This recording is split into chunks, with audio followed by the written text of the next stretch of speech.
forgot to mute YouTube. There might have been some terrible reverb there. Sorry for anybody that was listening. How are you? Happy Sunday. Yeah. How's our sound, everybody? Hi, Shalema. Hi, Heather. Criminal Mind. It is so hot here, like, no kidding. I was trying while I had some time alone to, like, sit out in the sun, and I don't know if it's just me getting old, but I was like, oh my gosh, it's so humid. It's, like, sucking the life out of me. Oh, yeah. Humidity is the worst. It's 82, but I swear to you, it feels like 100. My air is on 70, which normally I have it much cooler, and, just I think because it's so hot outside that it feels like so much cooler in the house than it actually is. You know what I mean? Yeah. Hey, Unc. All right, I think I'm pretty well charged. I don't have to stand here by my charger. So, let me get off top chat. We thought of a little bit to do today's live a little bit differently. Hey, Irvin, than like a formal case coverage because, YouTube's exploding, which I really haven't been watching much lately, like just little bits here and there, but I was thinking, yeah, I know. I was thinking, and, me and Hope were talking about how does it go from like the intentions of having a true crime channel? And there's really successful true crime channels that don't seem to kind of get wrapped up in like the interpersonal dramas on YouTube. Yeah. Oh, you're in the 60s, Criminal Mind? I'm happy for the heat, but it's humid. I wanted to sit out and I can't. So yeah, so look at so what I was thinking and what I had said to Hope was like Kendall Ray and that chapter and Bailey Sarian, they're true crime, right? So they cover true crime because they're interested in a particular case and then they kind of dissect it, right? So what happens that these channels that popped up as true crime are now like Crama, so to speak. They may talk about a case, but then it's right back to the personal drama or targeting individuals within a community, not so much about the cases. So I have a theory. Do you have a theory, or you want me to share my theory? I have one, but go ahead. You want me to do mine first? Yeah. My theory first? Okay, so I was in the description, I mentioned it. Is it the case? Is it the creator? Is it, the subs? What is it? Is it just that drama sells? So here's my theory. I think it's part and due with obviously the creator. But the other part is, hey, NorCal, is I think it has to do with the case.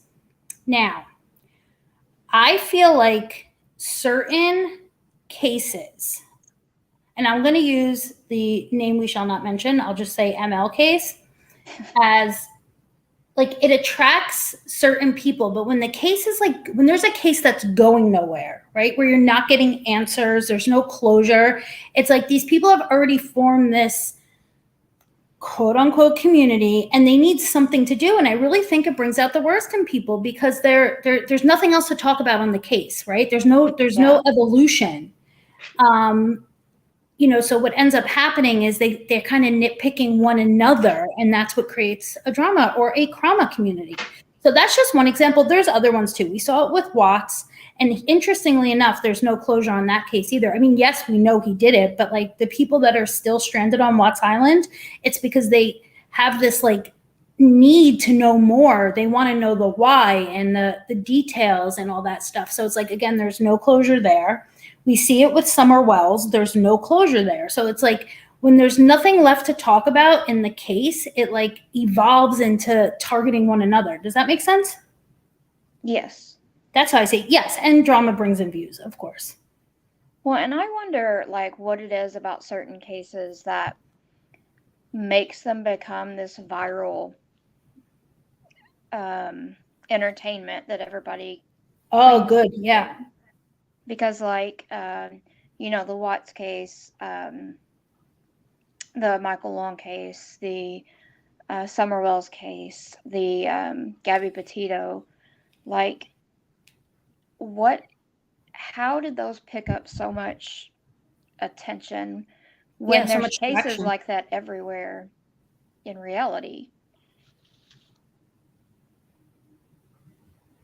Yeah, there's far more devastating or equally as devastating cases. If you're talking, I'm sorry, your mic cut out. Oh, no, I was still. Oh, yeah, I was going to say, because there's cases that are equally as devastating, equally as unsolved, equally as, telling a story, so to speak. But yes, what makes those so special? I think part of it is timing. Right.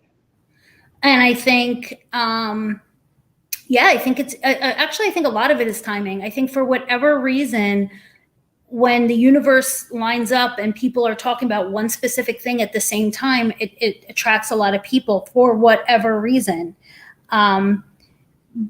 But there's very few true crime YouTube channels that can remain true crime. See what I'm saying?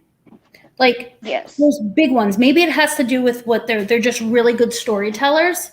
There's like an art in that, and they got in when true crime was up and coming. So like, I think for a newer true crime channel, it's really hard to grow because they have it all already. You know what I mean? Like, everybody's going to go to them to get to hear about a case, especially a popular one.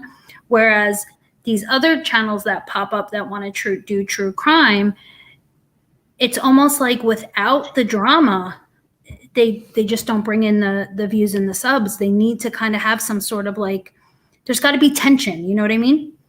Well, I think most of the successful true crime channels pre-record. They're not actual live streams with correspondence. Correct. Going on. Correct. You're right. They're pre-recorded videos. They're done very well. There's a lot going into the production value. They're not live streams. And I think you're right on that. I think a big part of it is the live streaming and things happening in real time. And I think Criminal Minds said it perfect. They also don't respond to every single negative thing said about them, because think about it. Those big channels, of course they're going to have haters, but you never see them take to their platform to address them. Right. And they don't target other channels. Like, that is another thing. Like, they just do their own thing. You don't hear like a million sub channel going after another million sub channel to try to get their whatever, to try to turn people off from them. Right. I'm sorry. Go ahead. There's a level of professionalism that they understand.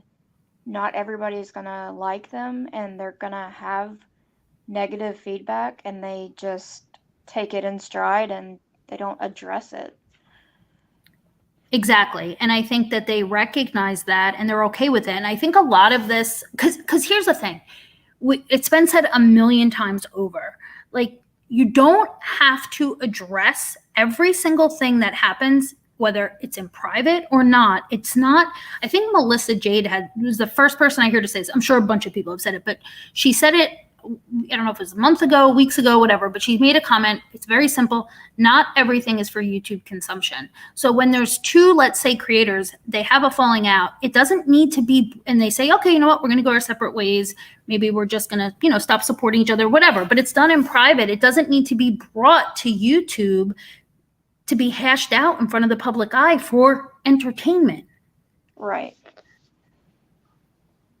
Especially when there's people that are actually considering other creators their friends or whatever. When there's emotions like that involved, it doesn't need to be a display for everyone. Good point. Watch. Yep, it's the emotions. Irvin said too, the big true crime channels do their presentation and they don't engage with the audience, which makes the drama minimal. And I think that's very well said. I think because if we've all watched it, and I'm sure we've all said it at one point or another, a big part of the drama or the creation of drama comes from the subs. I don't care.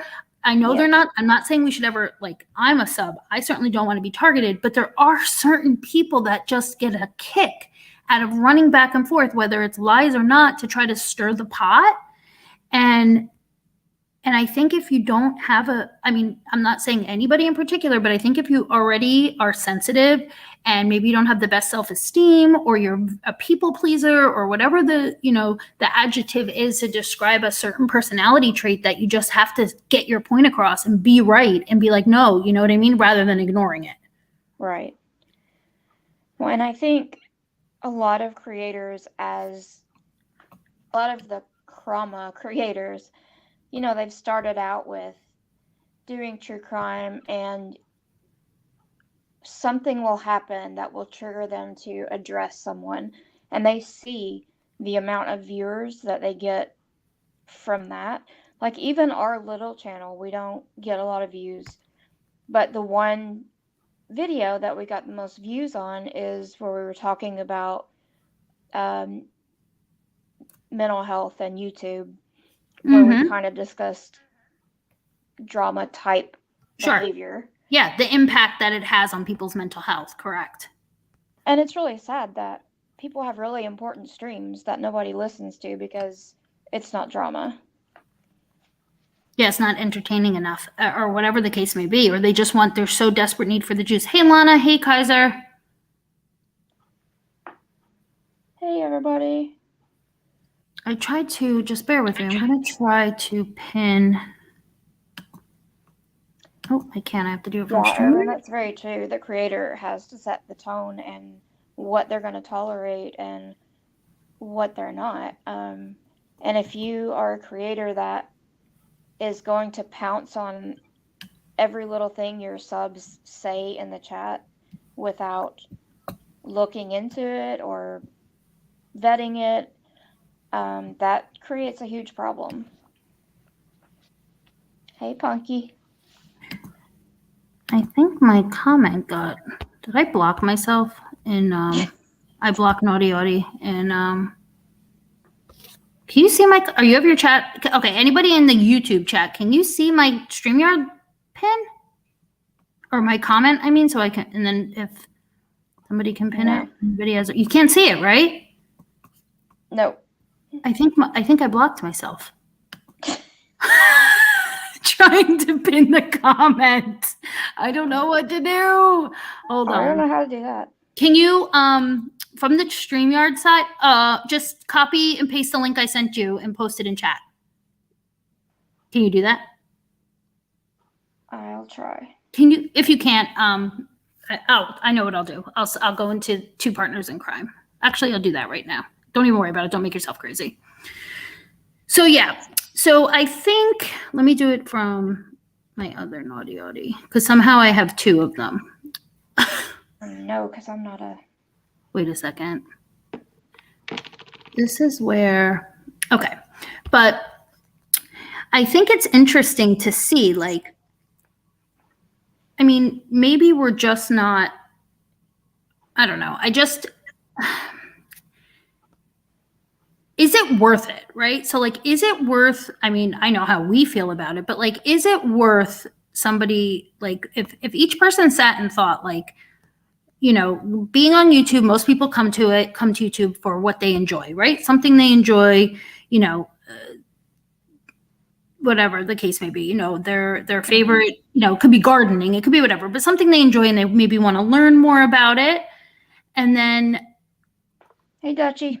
How do we get, like, it, all of a sudden you find yourself in the throes of some chaos that usually starts off because of the most ridiculous thing.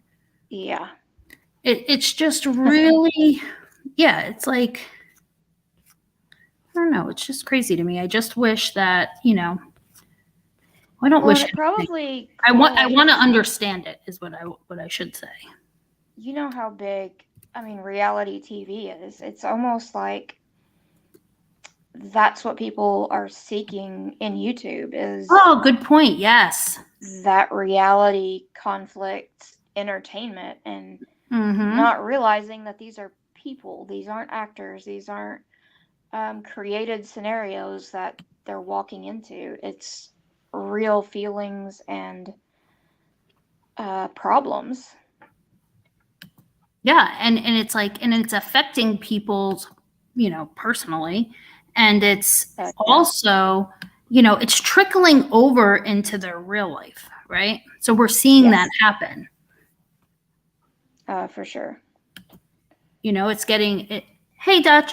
It's but so kind of what Dutch said, that they thrive on drama. Of course, when you come out as a drama channel, then obviously that's what's to be expected. But what I think we're kind of referencing more is when you have these channels that have come to try to be a true crime channel, or not even if you don't want to call it true crime, like discussion channel, discussing cases, discussing current events. But somehow it snowballs into this animal where it's just, you become a channel of battling with other channels back and forth. But what's the catalyst? That's just my question. And that's why we wanted to, come live and kind of talk about it and get people's opinions. But if I can't post the damn link because somehow I did something here, I'll figure it out. I can do it from my cell phone. It's okay. I just have to go get my phone. Because I think that it's kind of interesting. I want to talk about this stuff. We want to come on here and talk about this stuff. Hey, Cotton. But at the same time, I don't want to poke the bear, so to speak. You have to tread lightly. Okay, I posted it. Oh, you're the best. Okay, now let me try to pin it. Hey, Cotton. Nope, I can only block you or put you in timeout, and that would not be good. Then we would be in big trouble again. Don't do that to me. Yeah, you'll have to you have to go to the 3 dots. People can click it. It's not going anywhere. Chat's not moving super quick or anything. Drama bleeds into it. What to call most of the channels that are in our community, because they're not really, they're not committed to drama. They will not call themselves drama, besides freaking Dorothy. But these other channels are kind of like, what do you call them? Well, that's you made a good point there when you said nobody wants to be called a drama channel. I noticed that. Do you notice some of these creators, and they give a fair number of people in their chats, but they're like, I'm not drama, I'm awareness, or I'm commentary. I'm not drama. And it's yes, you are. You are in the throes of drama. You are, hey 3 boy, hey Squishy. You are the epitome of a drama channel. And, the longer you'll be nothing but that, the longer you continue to participate in the drama, right? And that's not sustainable. So I know we feel a certain way about YouTube and why we have this channel and why we do things on YouTube. It's because we love it and we have fun and we love talking with people. But there are some people, whether they want to admit it or not, that this is their livelihood, because they're basically grifting, right? They're looking for the income. They're raising money online. The drama is not sustainable. Right.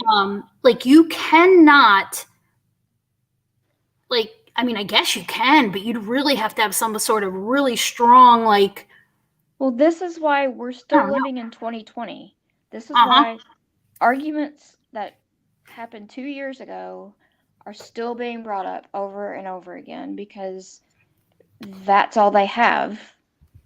And it's getting really old. You see it even away from our, where we come from, or where we, where our roots are from. Look at the anti-MM community. And I don't know much about that at all. But what I do know, just based on looking at some community posts and listening to lives, is they're also still arguing about stuff that happened in 2020. 2020 was a terrible year.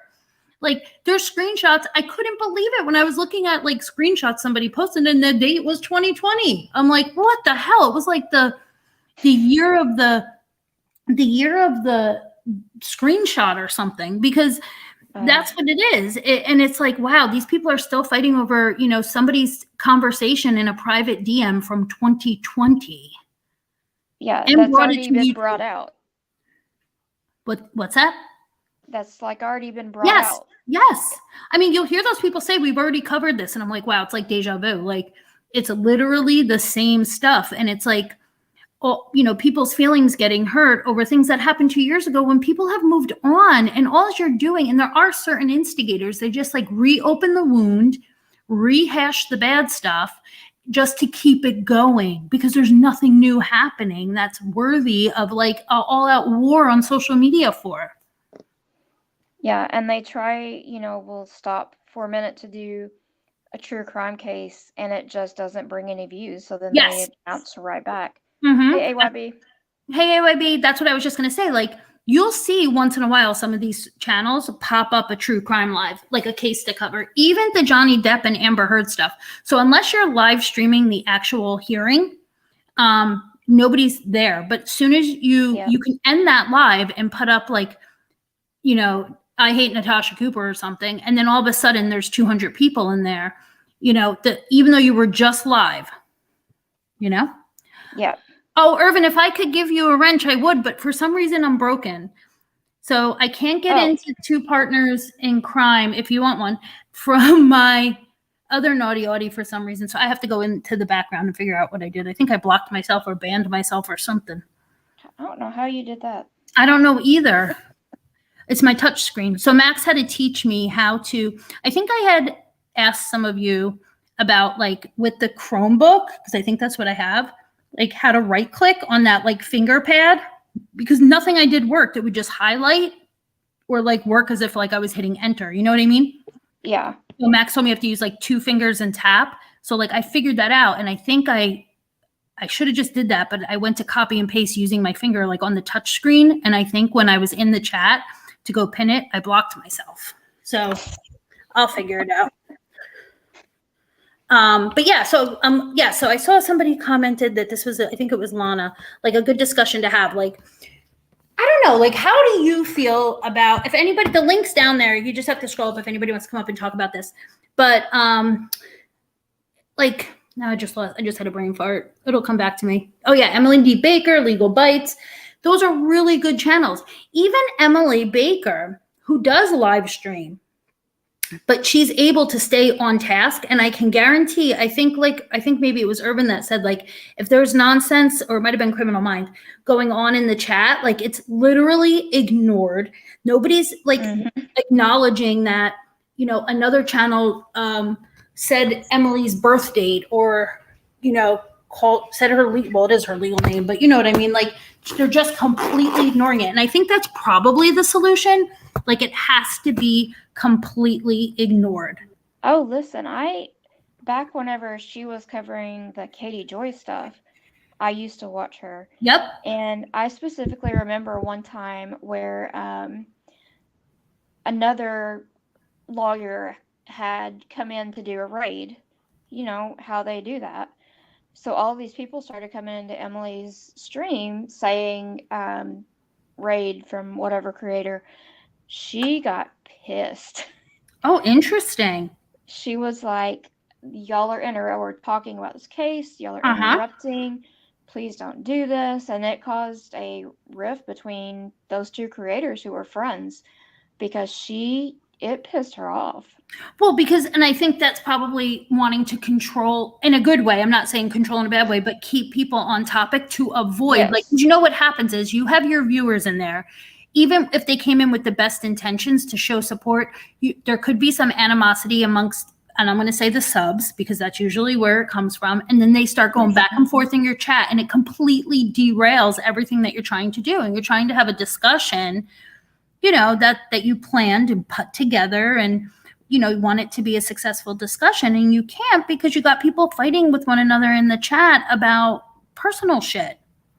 Yeah. And don't get me wrong, like, there's times that bad behavior needs to be called out. I mean, I think we all feel that way. There's just some things that cannot be ignored, right? Like somebody blasting a child's, name, date of birth, and other personal information off a police report. Like, that cannot be ignored. Like, that needs to be addressed one way or another. I just don't know if, basically calling a duel is the right way to do it, and say, like, go back and forth over the same thing for hours and hours and hours on end. Yeah. I agree. Yeah, sometimes you have to turn the chat off, I guess, and just and listen to the content, Yeah. Forgot what I was going to say. Sorry. I sucked it out of your brain when I interrupted. No, you're okay. Dutch, that's different. Like, and she said is there like a trolling channel, a trolling community? I think, isn't that what the Boy is? Aren't they the trolling community? Or they're just the talk about whatever community, because I always thought that Boyd was like, and this is going to sound so ridiculous, but this is what I originally thought. I thought they were like the like nobody wanted them community, so that's where they ended up, was the Boyd, the bottom of YouTube. But I think it's more of a trolling community. That would be an AYB question. She might be able to explain that better, because I probably have it completely wrong. I probably should have just Googled it. But so I thought this was kind of an interesting topic to kind of have a little bit more of a casual live today and chat and see if any would do like an open panel, rather than just doing a case start to finish. And then we'll get back to that. Oh, hey, Dallas, how are you? Hope all is well. Hey, Dallas.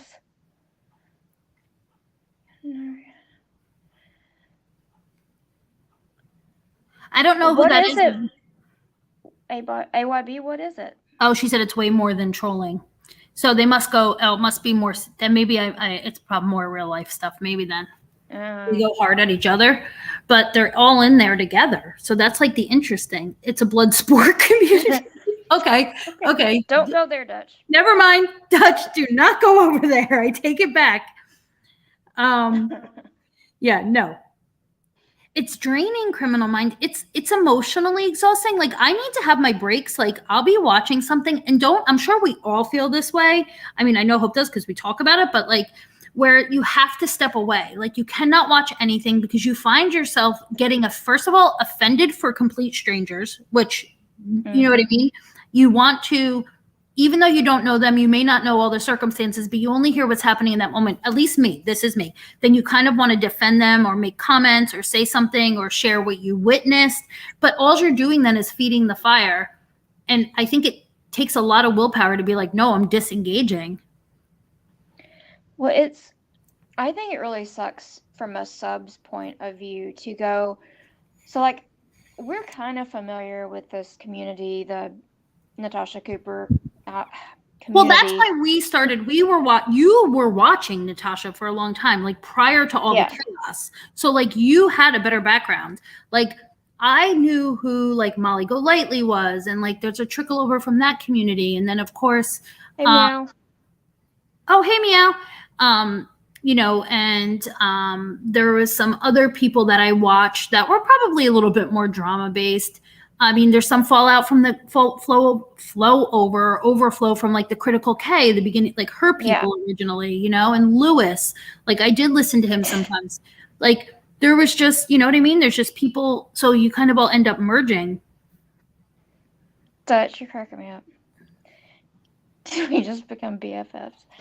But I think it sucks, like, because I'm in this community. I don't know everybody, so I'll hear about a new person, and I'll go watch them, and I really like what I see and what I'm hearing. And then 2 days later, there will be a live with all this information about how horrible this person is. Yep. It's really hard for subs to, because I feel like both sides are saying the other one is terrible, and you, not knowing either one of them, you have to choose who you're going to believe, and it really sucks. Yes, you made such a good point. That's perfect. Like you could really enjoy what a creator's doing. Then somebody comes to drag them and there's a whole bunch of drama and a whole bunch of stuff said. And then you're like, wow, this person's not, I don't want to show support to a person that's this terrible. But then you get their side and it's all this back and forth and you don't know who to believe. And it puts the subs in a terrible position because there are some creators that have no problem calling out subs if they see them in other chats and all that kind of stuff. Like it's ridiculous. It's so stupid. Yes. And people, freaking subs, watching other subs and reporting back to creators what they see people doing. I'm like, listen, and that's part of the problem. Like, subs don't need to defend creators. If you're in a chat and they are speaking about a creator, you do not have to white knight for them. Like, that. They let them fight their battles. Like, stay out of it. Don't engage. Like, I feel like that causes so many problems because there's so many subs getting involved and bouncing around to different chats, and defending someone and spreading false information. Correct, because you're only one. And another thing too is like, keep in mind, like, there are some that are really, you know, die hard, right? Oh, hold on, just connecting to my Bluetooth real quick. That are really die hard, and they will go balls to the wall to defend, you know, somebody, a creator. And I have to say, like, if nothing else, think about the person you're defending. Would they do it for you? Right. Probably not. Would they put themselves out there to be ridiculed and bashed and targeted for you? Chances are not. Would they even notice if you fell off the face of the earth and never came back in their chat? Exactly. Oh, we got a guest. We got a guest. Dun, dun, dun. Drum roll, please. I don't know how to use those little sound effects, but I know they exist on here. I bet it's Dutch. Yep. No, it's not. Yes. Welcome. Round of applause. Round of applause.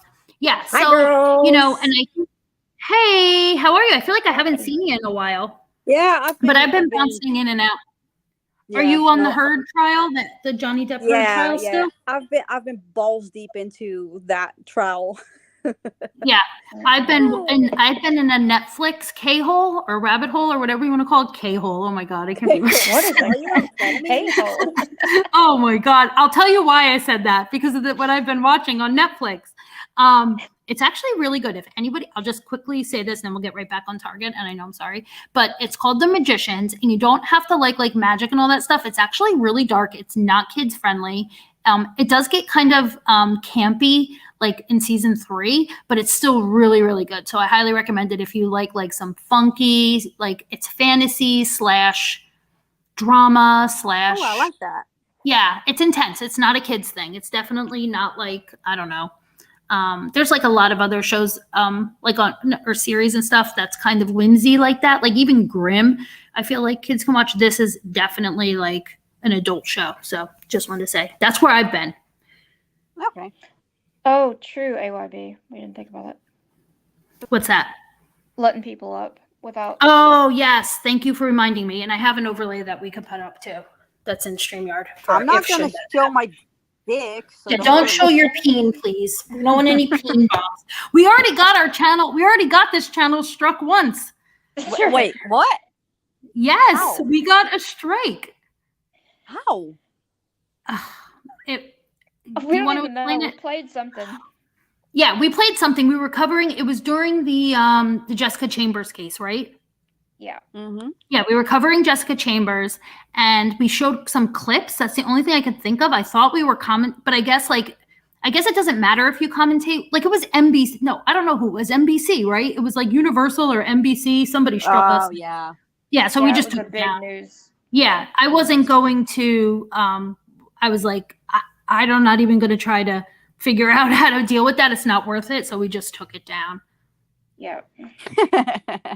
Urban, you don't want to know. You don't want to know, girl. You don't want to know. Oh my gosh, that is too funny. So, so what do you think, Dutch? What do you think happens when somebody creates a channel with the intentions of discussing true crime, even if it's just our current events?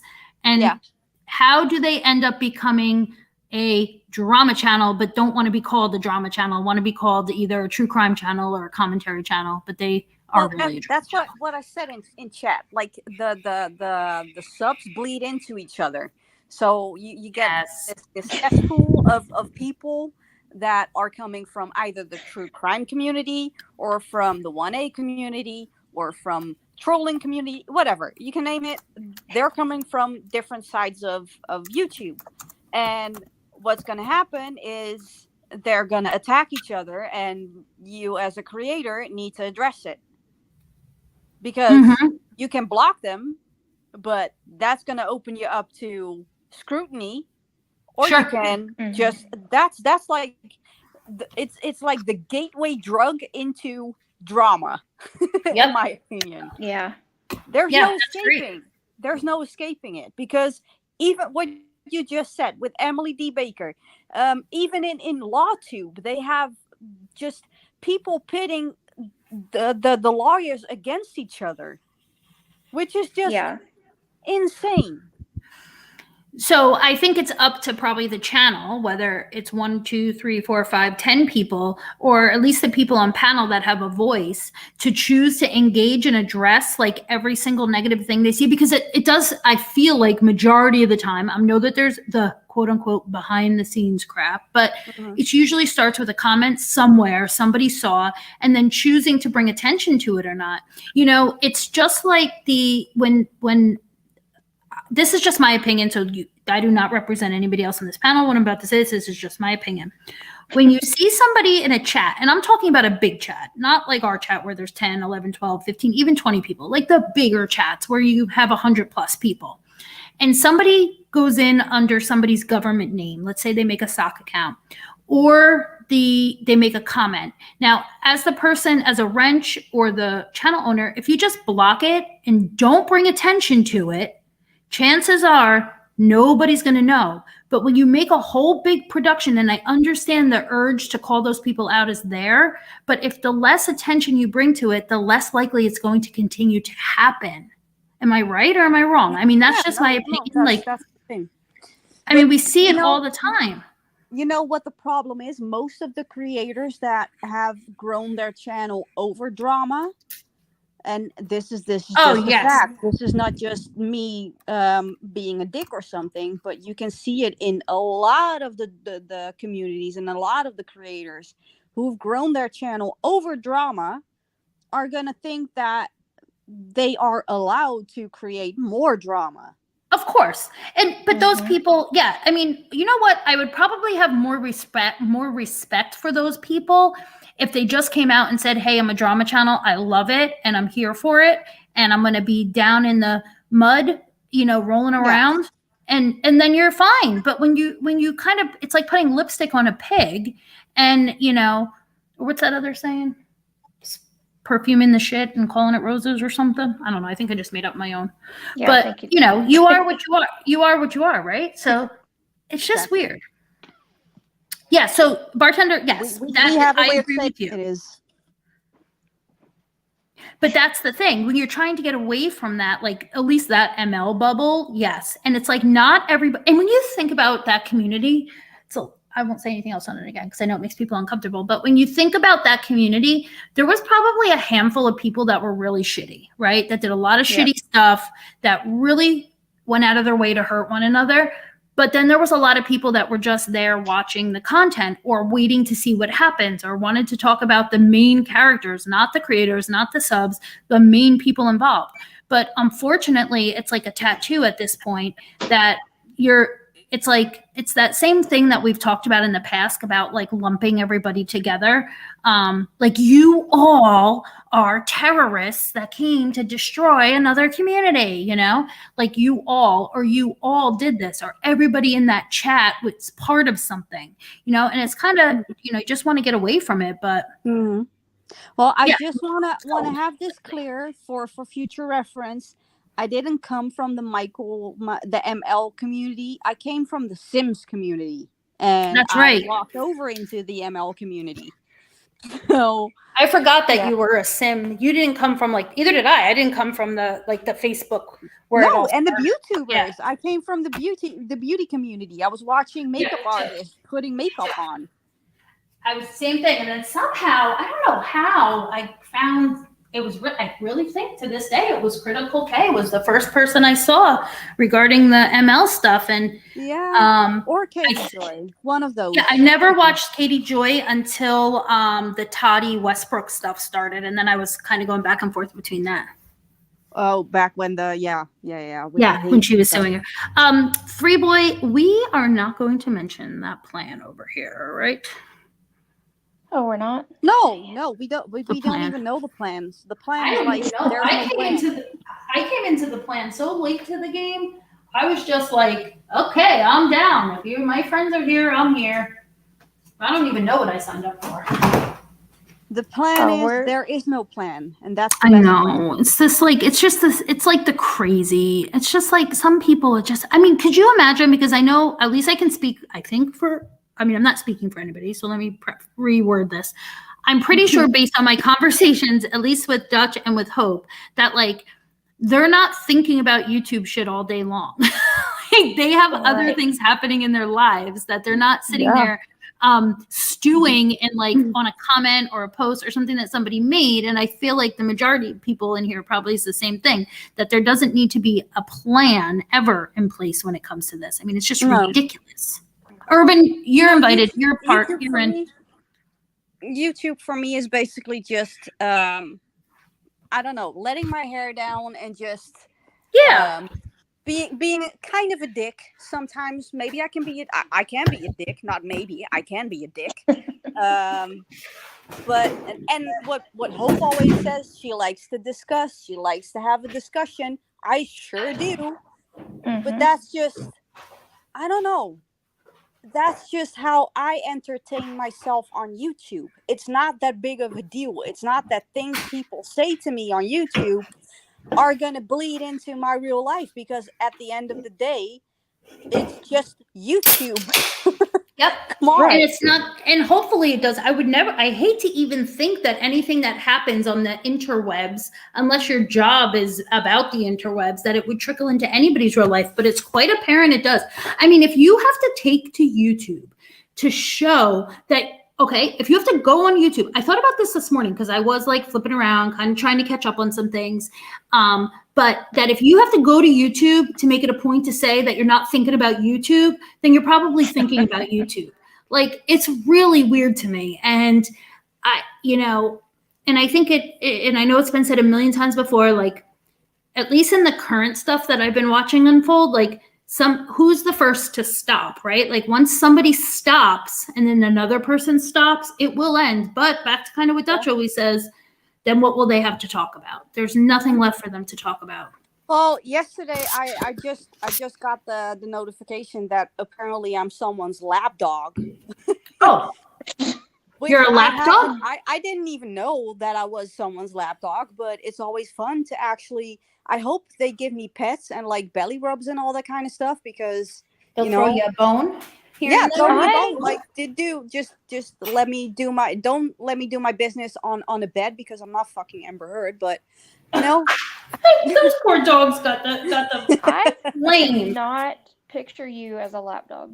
No. I think you just say what's on your mind, and when you see something that you interpret as right or wrong, you call it out as right or wrong. But you always make it very clear to be like, this is my opinion, this is what I'm observing, this is how I see it. Yeah. And like, not everybody may see it that way, but okay. But on the other side of things, and I am a very I know that I can come across as very blunt and aggressive and annoying and all that kind of stuff.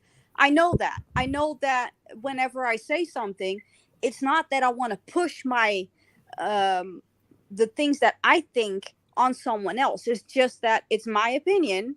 Deal with it however you want to deal with it, but I need to just vent it, and then I'm done. Yeah, and I think come in and ask questions because you always want to know everyone's side before you. I'm nosy. Yes. Yeah, you can say it. You can say it. I'm a nosy bitch. You can say it. Well, I think it's a quality to want to be well informed if you're going to be participating in a discussion, whatever it may be about, whether it's about a true crime case, whether it's about the drama, whether it's about the weather. I think to be informed on what like the current players are doing and what's involved, if you're going to be part of the discussion, you should at least be well informed, and that's why, I mean, I think asking questions is good. And she's passionate, right, Urban? She is. Yeah, I definitely am. But and I think whenever I'm trolling, I don't know fuck shit about anything. That's just me being a dick in chat or on panel. It depends, because I like to panel hop. But whenever I don't know what's happening, that's when she's 100% trolling. Mm-hmm. Yeah.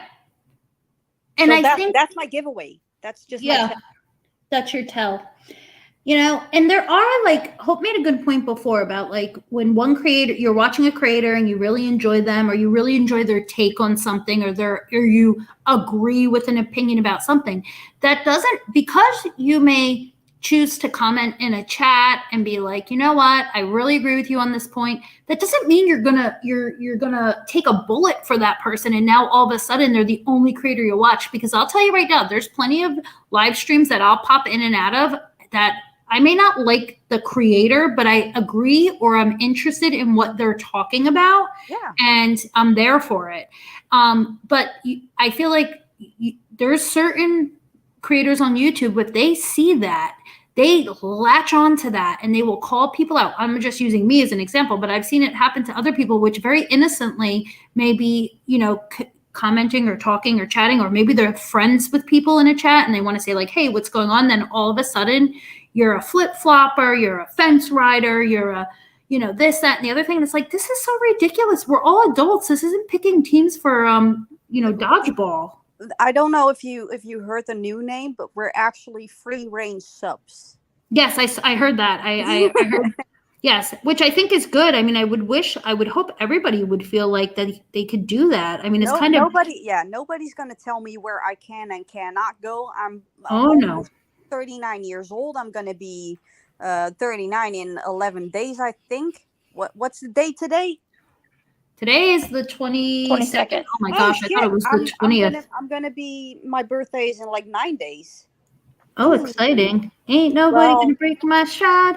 Ain't nobody gonna hold me down. Uh-oh. Fence rider is Am I saying that? Yeah, it's not it's weird. It's like people are trying to make you feel like you're they want you to choose, and they want you to take a stand that is not your stand to take. They want the subs or their friends. If you become friends with people on the internet, they want you to take a stand and like to go to war with them. And I'm sorry, there's very few things that can happen on the internet that are going to make me like target somebody or completely 100% close somebody off to where I would never listen to what they had to say again. Like, it's just, I don't know. It's just not that serious to me. And I understand it's serious for the people that are in the throes of it and that things maybe are happening to them. Those people, they're all victims. They're all victims of one another.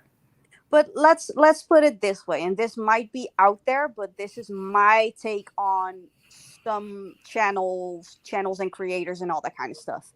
Some are stunted in their development because they grown their channel because they did something. They gotten a lot of attention because of a certain thing that they did. That's what they stick to. That's going to be their stick.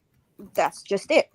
But if you look at our group of people, the people that come from the ML community, if you must give it a name, we have been on opposite sides like plenty of times, exactly. And we have been having discussions and not being on the same page most of the times, but we can actually have an adult conversation about it.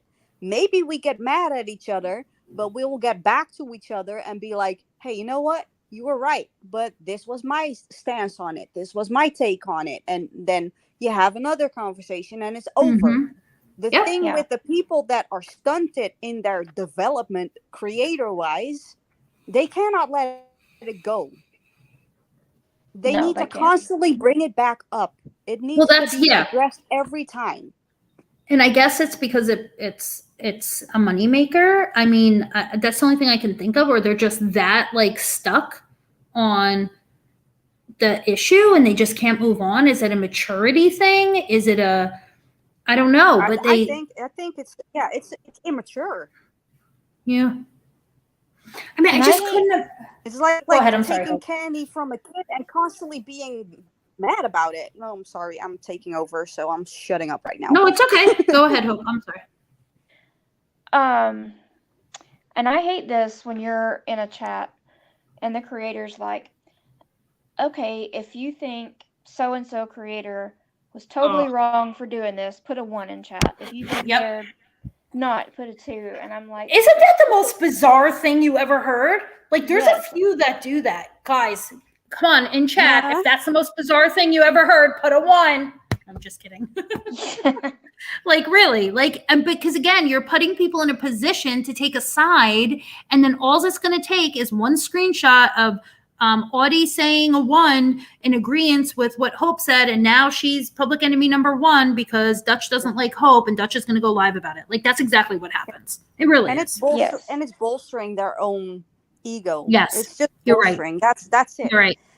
Yeah, it's a feed. It's like a feed. Like, it's that. You know what? I think that you're right. There's like it's like a stunted growth thing, but it's also this like. They know deep down that they're wrong, but as long as they can get somebody else to agree with them, then it will make it all better. Like, yeah. It's so, I'm glad you brought that up because I always think about that and then forget to mention it. Like, we've talked, like, it's so strange to be like, look at her camera slip. Look how ugly. If you think she's ugly, put a 1 in chat. If you think her profile picture doesn't look like her, I mean, and I'm only just saying that because it's happened a bunch of times now. Like, I said this to Hope today. I'm like, what is the obsession with what people look like? Like, we are not, nobody is competing for the $1 million Miss YouTube or Mr. YouTube beauty pageant prize. Like, what is the obsession? It is weird. This isn't the beauty community. Okay. I could see if you were teaching makeup and filtering everything and it wasn't you, or somebody else was doing your makeup and it wasn't you and you're, coming off as somebody that can do it. Okay, fine. Maybe. It's not a beauty pageant. So no body shaming and stop making other people look ugly or whatever. It's just so it's almost child. It is childish. It is childlike. Almost. It is childish. Yeah. That taking polls in the chat. Sure to Well, and it makes you, if you're in 69. a chat, come on, 3-boy mom, come on. Everybody in the chat is putting a 1, and you want to put a 2. You're not going to, because then the subs are also going to be calling you out because you're going against their creator. I mean, it's. I'm doing it. I'm like 3-boy mom. I'm gonna be like 69 all the way. Yeah, every day. I mean, then you're being silly. If someone does something like that, like put a 1 in that. Well, you think that I'm right. There's plenty of users. There's plenty of creators that do it now, and it's like it's become a thing that I'm seeing happen, and I'm just like, this is like, be strong in your beliefs. If you really believe this, if this is your belief, and this is how you interpreted events, and this is what you think happened, or what you're saying is going to happen, then you certainly don't need strangers in the chat that could care less about you to reinforce that for you. Like, it is, well, I shouldn't say care less, because some of these people are obsessed. Well, and that's what it is. Or whenever it comes down to it, not have an entire chat disappear just because you want to get your, I don't know, your blow in somehow. Yeah. You know? Yeah. That's also weird. Like, the chat always just happens to be, it's useful when they can use it. Whenever they can use it, then it's, the chat needs to go away because I need to get my point across. No, do it when the chat is also there. That's when you get real feedback. That's when you get, I don't know, just maybe an ounce of self-reflection in a way. Maybe. It depends, though. It depends on the type of chats that you have, because there are certain creators where their chats are, this is what I think, their chats are full of people that no matter what they do, like, okay, I'm not bringing politics into this, but I am, just to make an example. It is not the way I feel, and it's not the way anybody else up here feels. Okay, so do you remember, like, when Trump was in office, or even when he was running, like, a lot of comments would be made that, like, Trump could, shoot somebody in the face on Broadway and people would still support him because they just love and believe in him so much. Like, he can do no wrong. He doesn't matter. Like, that's how some people, just saying, not saying anybody here, viewed his supporters as, like, no matter what he does, it doesn't matter because they just support him so much. Right. Well, I think there's certain creators that, have a good one, bartender, that no matter what there's certain subs that no matter what the creator does, they support them so hard. It doesn't matter. They're never going to buy into the quote unquote other side or the opposition. So then when you have people that are kind of unsure, just listening, I think they will not participate in the chat because they're going to get slammed. Like, you're different, Dutch, because you say what's on your mind, but not everybody does that. And you don't care if somebody comes for you, but there are people that do. So then that keeps like the opposition quiet because the chat is so overrun by supporters that are just so diehard that like the opposition doesn't stand a chance in their chat. And I think that's also the driving force between the opposition, why they then have to go live to allow people in their chat to talk shit. So well, and if you're behind enemy lines, if you have to make that kind of reference, if you're in a chat where you know that people are going to be from the opposing side and you're going to expose yourself to a lot of people that don't agree with you or don't want you there, then it's a lot. You have to have, what are you doing? Like, are you throwing pots and pans around? Pots and pans. Pots and pans. I was doing a pots and pans. I was pulling out. Are you in Holland right now? I didn't think it was going to be as loud as it was. I was taking out a Pyrex. I'm sorry. I should have muted. Go ahead. No, it can be, and this is just from someone who truly doesn't give a flying shit about what other people think about them. It still can be very daunting to actually go in someone's chat when you know that people are going to be like, we don't want you here, you're this and that, you're fuck this, fuck that. It's a lot. But I don't know. It's just, you have to do it because they need to hear the opposition too. It's not going to be a fucking it's an echo chamber. Well, yeah. And I think a lot of us have spoken before about the echo chamber and really trying to not contribute to that or be part of that or don't want to be in that. But it's really like, I almost find that, forget about what's being said on the panel or what like the actual issue is. I think witnessing that, like as somebody like if you're on the outside looking in and watching, like, 100 people in an echo chamber believing or falling for or going with what one person's telling them is actually quite fascinating. There should be studies. We need a scientist that can come in and look at the behaviors on YouTube. Hope has talked about the parasocial relationship a lot and has really brought like a lot of, information about that and the dynamics. And it really is fascinating because I'm actually going to start my applied psychology bachelor in June. Oh, exciting. Congratulations. That's wonderful. Good for you. Thanks. That's one of the things that I'm actually very interested in, like social media and psychology. Ooh, that'll be good. You can write your, if you do it for your master's, you do a thesis, you can write it on that. That would be so interesting because there is definitely a psychology behind it. Definitely. There's so many bizarre things that happen on YouTube, right? I know other creators have talked about this. I know Queen had talked about it and I had said something to Hope, I don't know, maybe last week that I was going to go live on Naughty Audie to talk about that woman, Love Notes for TLC. Because a lot about it. It's very interesting. You know what it reminds me of? It reminds me, totally different scenario, totally different person, but the way people are drawn to it reminds me of the Ashy Cat stuff. So you're bearing witness to somebody she's not using drugs. Well, she is, but she's using pot, whatever. That's to each their own, whatever they think about that. But she is pregnant and smoking pot live, but that's just one of the issues. But what you're bearing witness to when you're watching her is somebody in a psychotic break. And as much as maybe like people in the chat want to help her, like, again, it's entertaining for so many to watch this. And that's the thing. I think it's that a train YouTube wreck. has become it's a train wreck. But just look at how people back in the day when they didn't have social media or internet, just go way back, like in the 19th century when P.T. Barnum started his freak show circus. Yep.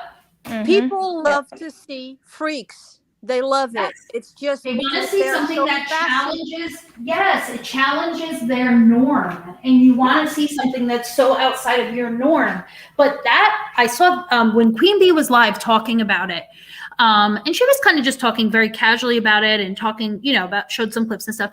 And somebody in the chat had made a point that, like, as much as we're all talking about this, and she's right, and I agree with it, but at the same time, like, I even said to Hope, like, I know I shouldn't be contributing to it, but I want to talk about it. I want to have a discussion about it. Like, it's feeding the beast, right? It gives her, the more people talk about it, the more people are going to go to that channel, the more subs she's going to get, the more she's going to miss, maybe if she isn't 100% like truthful, maybe because I originally thought maybe it was a whole big troll, like she was trolling and none of it was true, and that this was like a story she was acting out. But then obviously things came out that it's very legitimate. She is very ill mentally.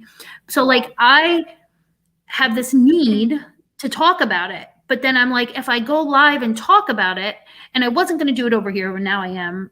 I wasn't, though, because I didn't want to bring that kind of like conversation over here. But since we're kind of having an open discussion day, I'll mention it briefly. Like, I want to talk about it with people. I want to understand, like, why do people support her? Because she does have supporters. She has people financially, contributing, and she has supporters. And also, the people that are now on a mission. There's like 2 pretty big channels. That original Owl channel that covers her, that channel about 3 years ago, I mean, there's videos on that channel, not about her, just, it's like a 30,000 sub plus channel with videos that have over 100,000 views. So, but they've been dormant for a couple years, or they took all their content down, and now it's so it's like 3 years ago, and then recently it's all the love notes for TLC stuff. And like, why? Like, what is the fascination? About the Ashy Cat situation. Yep. So you had people that were giving her money so that she would buy more drugs so that they could watch the train wreck. Yeah. And no, I definitely believe that. You had a group of people that were supposedly trying to help her. There was no one was helping her. No. Everybody was watching this very slow train wreck. Yep. Even if your intentions going in were good. That side. I know you were. That was basically checking for her to not just putting it out there, ODing on a live. Yeah. Some were actually, I know that I was there to basically be like on the hunt for whenever I needed to, I would fucking call the police. I will call them. I know a couple of others were doing the exact same thing. Some others were just there to poke the bear. Yeah. So there's always there's a core group that was basically just really there trying to help her and trying to because she didn't allow anybody from the opposing side on our own chat, so we created our own chat to basically have this way to communicate with each other, and that created some more engagement. So there's always going to be a couple of people that are just going to be there for the train wreck. They don't want a solution. And I don't think it negates. That's the same thing with love notes, I think. Yeah. I don't think it negates good intentions. I think that there's a lot of people with good intentions. Like, I certainly don't have bad intentions for that woman, but at the same time, I want to talk about it because I want to talk about how, like, more or less, like, well, kind of the psychology behind it, because I do find it interesting that she's got all of these, like, religious delusions and things like that. She talks a lot about God and how God will protect her and God will show her what to do. And I always find that from the psychology side of it, what's it, like, religious ideations, I guess, or the grandiose stuff. Like, I find that really fascinating. But then at the same time, she has this, like, she does have like homicidal, suicidal ideations as well, because she talks about, hurting herself, hurting her children. Like, it's really upsetting. But at the same time, like, I definitely was watching. Like, I did not turn it off. Like, I will admit, I was watching it. Yeah, but that's scary. If someone has suicidal ideations and also like a religion ideation. Yes, it's very dangerous. Yes. those two combined can definitely be Yes. a train, like It just is. drama. And she's had, like, just to kind of put this out there before anybody says, like, when did you do? There has been so many, like, she's been live when she lives out of her car, right? So she's living in her car. Now, I've read things where she was, like, forced out of all the shelters because of her bad behavior, but the police have been there when she's live, and, like, she gets wellness checks called on her all the time. So that's kind of the little bit of the engagement that she showed with the police. They kind of, like, looked at her a little like, oh, okay, like, I'm sure they've done it a million times, but they also didn't take her in. So, like, I'm thinking, like, is this, like, do they just know she's, like, some big old troll on the internet? And it's like, wait, like, that she isn't really, like, I don't know. It just felt, it was such a strange interaction that it seemed like the police weren't taking her seriously. But then she was also arrested for violating the PPO against her ex-husband and her child that's been born. So I don't know. It's definitely a topic for another day. I don't want to turn this into that because I know not everybody wants to hear that. I just think it's another example of, like, what happens on YouTube and, like, the involvement, like, that the subs get with the creator and how it can trickle over into your personal life and affect, like, you know, your ADLs, so to speak, because you're become hyper focused. Oh yeah. You know, on this one creator. And I don't know. I just, like, I feel like we can't be the only ones that sit back and watch and go, you cannot be serious. Like, stop already. Like, I would think the majority feels that way, but yet it seems like the majority wants to be in it and wants to be part of it. It is that feeling of belonging again. Like when we did the mental health coverage, I mean, Hope, we're just talking about this, like when we went live talking about mental health and the effects of, we just talked about this, like mental health on the community. You know, people don't want that to happen. They don't want to be so sucked in that it starts to affect it. But yet again, here we are. Yeah. Yeah, same thing, 3Boy. I do the same thing. I check in to see, but it's figuring her out is a whole mystery for another day. But it is an interesting thing to watch happen. It's terribly sad, but at the same time, it's interesting. I'm not going to lie. Like, there's some sort of attraction there. I think it's the same way that people find it interesting to watch Natasha and the way she's been navigating YouTube as of late. Well, I think a lot of us that are drawn to true crime, I think a lot of us are drawn to it because of we're trying to understand the psychology. Yes, good point. Why people are the way they are. Why did they do this? And so I think in those situations too, us that like true crime for that reason are looking at these, trying to figure out the psychology behind it. Mm-hmm. Yeah, that's a great point, because I think that I still can't figure out how to do this. What? Pin this damn comment, because I know how to pin a comment. I just blocked myself from my other account and I can't get into the other one on YouTube. It's okay. I just posted the link again if anybody wants to come up. I hope I did it right. But yes, I think you're right. I think that true crime bug, so to speak, right, makes us natural questioners. Kind of like what Dutch was saying earlier, like I have questions. I want to know more. I want to know why this happened or why this is going to happen. And I think that's also part that does tie in, you're right, Hope, to like the train wreck, so to speak, that we witness, or when the drama is unfolding, wanting to put all the pieces together to figure out who's right and who's wrong. When the reality of it is, when it comes to the drama, everybody's wrong. Everybody has done something wrong. I'm sorry. There is nobody that engages to that level to where there's no innocent bystanders. There's, you know who the innocent bystanders are? The people that are the subs, or or if you're in like, and I will stand by this, this is a hill I will die on. If you are, which is why I don't do it anymore, in a group chat or a Discord or some sort of a group environment where there's conversations going on, when there's shady shit going on, somebody may know nothing about or not be part of it, but then you're lumped into it. That's an innocent person. But when there's when you're the constant going live back and forth and the battling and all that, there's no, I'm sorry, everybody has contributed to it that are involved in one way, shape, or form. Oh, sorry, that was a mouthful. Sorry, guys. No, but you're right. I had quite a bit of caffeine today. You don't say. I did. And I got the Chatty Cathy's because I well, first of all, this is like the first adults I've talked to outside of like Hope when we talk, but like adult conversation that I can have freely with no children in my house, and don't have a screen. That's liberating. Yeah, yes, and there's no, I don't have to keep muting and cutting off my sentences because the terrorizer is in the background. Wondering, like, where's the background? I miss her. So she's actually, they got to go, one of the local, this is like fair season for us. I don't know if anybody. Oh, yeah. Like the fair starts, it's like a carnival and it bounces town to town. So it started this weekend. So they went with the grandma.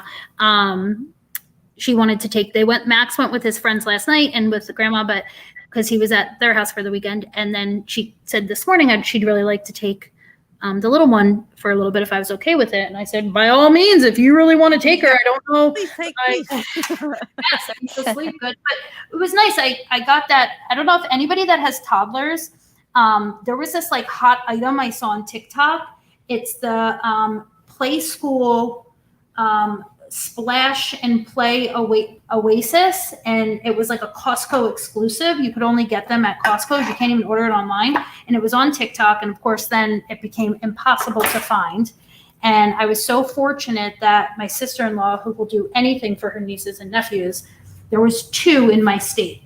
Out of all the Costco's, there was 2 stores that had it, and there was only 2 left. And she drove like, I don't know, an hour north to pick one up, the last one they had. And wow. got it for her. And it is really the coolest thing. I wish I could show you guys. I mean, I probably could, but I don't want to figure out how to turn this camera on and then flip it. It's like a water pumping station. I know nobody cares about this, but I have to tell you because it's just so cool. It's 4 troughs, but it's all on a slant and it's got a canopy. So like you're under the canopy so you can put it in the sun and not worry. And it's got like an old fashioned water pump that works by gravity. So you just fill it with 7 gallons of water in one of the troughs, and then she can pump it. And then each trough has like all little water features to it that you can play. And it is really the coolest thing. Let me tell you, even the big kids were having fun with it. It sounds awesome. Yeah. So she was out there. I enjoy too. Yeah. And it was our first, like, we've had our first really nice, hot that you can get wet outside weather this weekend. So it was a big hit. She was out all day yesterday. Between that and her little plastic, I got one of those little plastic, they're the best, those plastic pools, like the hard plastic. Yeah, the shell. Not the blow up ones. Yeah. That thing is awesome. So between those 2, she was out there having a ball. So she had a fun weekend. Okay, sorry. I digress. So all this talk then about, trauma. That's another name. Trauma. Yeah, well, we're getting trauma from the. Yes, it's definitely become traumatic. How. I think we sort of have answered it. How do we get there? How do we start with the intentions, or a channel starts with the intentions of doing true crime and then suddenly becomes a drama channel that doesn't want to admit they're like a closeted drama channel, basically. Right? Yeah. I mean, that's how I see it. I mean, people can disagree with me all I want. That's my take on it, is that they don't want to admit to it, but they're part of the drama. They love the drama. They live for the drama. And when the drama starts to peter out, they create more drama.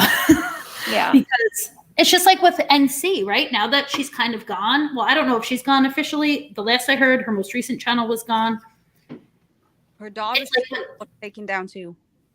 I saw that. And I heard some things that I thought were pretty terrible. I don't know if Hope wants to touch on them, but that were said about her daughter that I thought was awful. And despite liking Natasha Cooper or not, I could care less. But you don't punish a child for their parents' mistakes.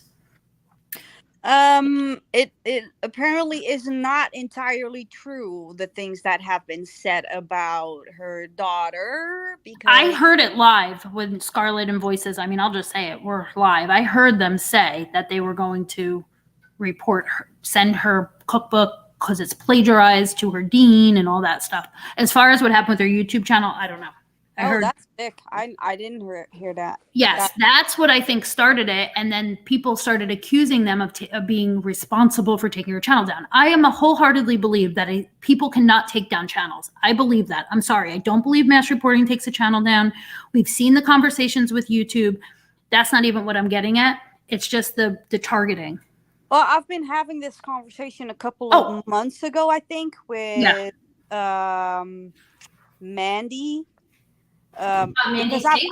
I've been Googling this stuff about how it works with mass reporting, how much reporting it takes to actually get a channel to be taken down. It takes like 100,000 different reports before a channel gets taken down, or before it actually goes through the AI to a live YouTube reviewer.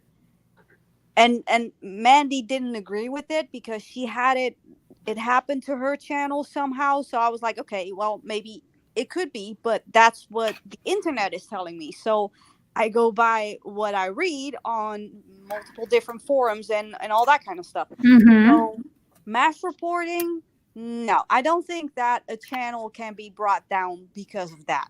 No. However, what can happen, and this is like tying into what is going on right now, and some people enjoy it, some people don't. Like I'm heavily invested in it, the Johnny Depp trial. Sure.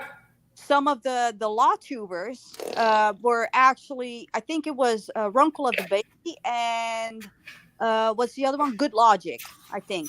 Both of them were streaming at the same time, and both of them were just immediately taken down, like midstream. Oh, wow. And it was almost certain that it was someone's, let me just paraphrase the umbrella guy in this, a certain Aquaman starlet, her PR team was responsible for taking it down. They eventually got the channel back up, and the live stream was back and all that kind of stuff. But still, it can happen. Like, if you know where to go, I think it's possible to take a stream down or take a channel down. Sure. And I think when you're like a celebrity that has access to big lawyers and PR firms and stuff, that's completely different. But I think that when, you know, what I've said all along was that, like, if you're doing nothing wrong, that YouTube is not one individual. They don't pick sides. Like, you know what I mean? Like, if you're doing nothing wrong, then if your channel goes down, it will come back up. Kind of like what happened with Britney's channel. There was no nudity, which she was originally taken down for. We've seen them stop a stream for music playing. Sure. I remember Flowers one morning, she was playing a song and it. But I warned her. But you can come right back on. Yes, and that's like a bot, I think, that picks that up, right? Yes.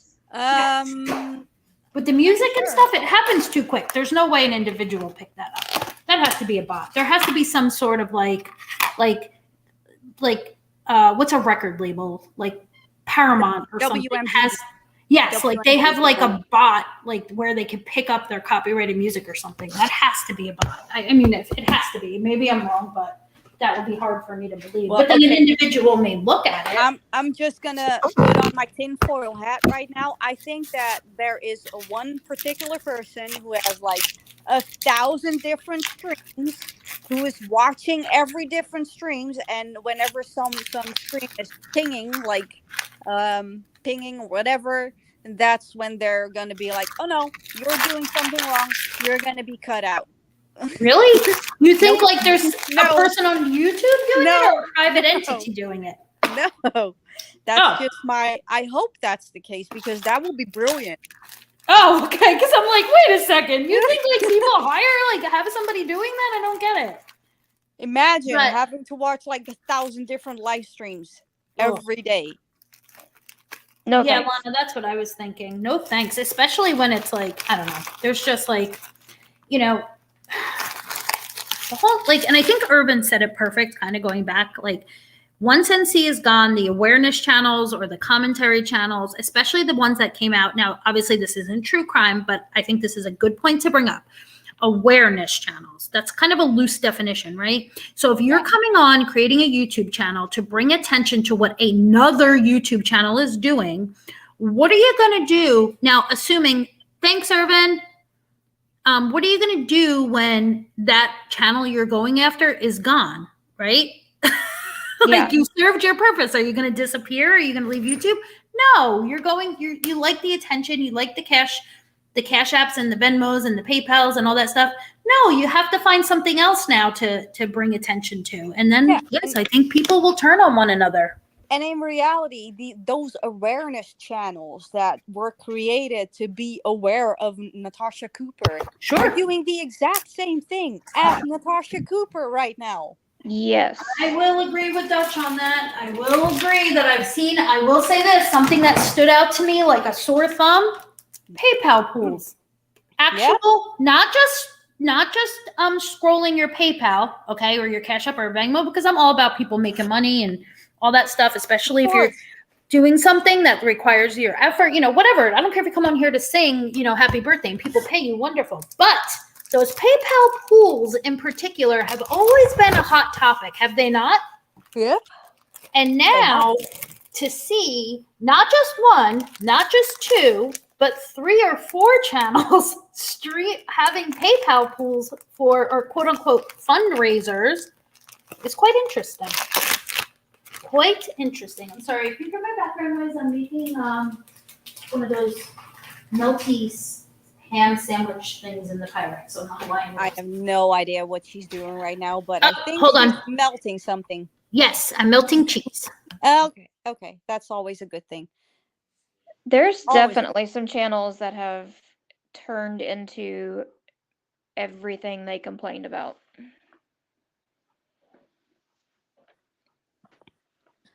Sorry, I had to yell to my kid to make sure that he's gonna brush his teeth and go to sleep.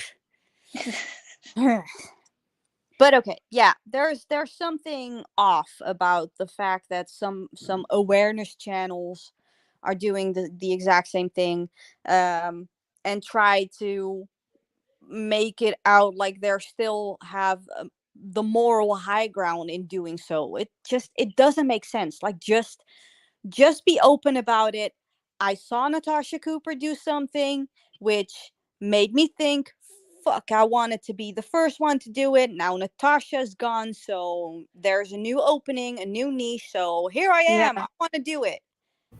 Yeah, give me money. All those subs are floating around. Yeah. Well, that too. I think that's another thing. Like, I don't blame people for saying, okay, she's gone. This is a good opportunity to get more subs and build my channel. But then why not do it on, like, she doesn't have her true crime channel either. And let me tell you something. She was no crazy, talented true crime creator. She certainly, I think, like it's been said before, she just got in at the right time with that channel. But like those people that obviously were there for a reason, and it wasn't just drama. So they're looking for good true crime content too again. I mean, if you're looking for smaller channels, why not capitalize on that? But I know why now. I get it. It's because drama sells and people love it. And yeah, but the problem is, like, look at your channel. You guys, you have a lot of information about a lot of different true crime situations and a lot of cases and all that kind of stuff. You do the research, you put in the effort and all that kind of stuff. But because you're a tiny channel, you're not getting the exposure. Look at the other one. Kate does crime. She also does a lot of information. She does a lot of background. She does a lot of research, but she's not getting the exposure because this entire community is so overflooded with a lot of bigger creators that don't actually do true crime anymore, but they still get the biggest exposure. Well, yeah. And I think, like you said, it all comes down to just it's the drama, it's the chaos, it's that, like, oh my gosh, what is she going to say next, you know? The notoriety, that's the biggest thing. Like, if you two wanted to grow this channel, like, in a heartbeat, you would just be, like, in everybody's chat talking about your own channel, and people will flock towards you. That's how YouTube works. It's gonna be a dog eat dog or man eat man, whatever you want to call it.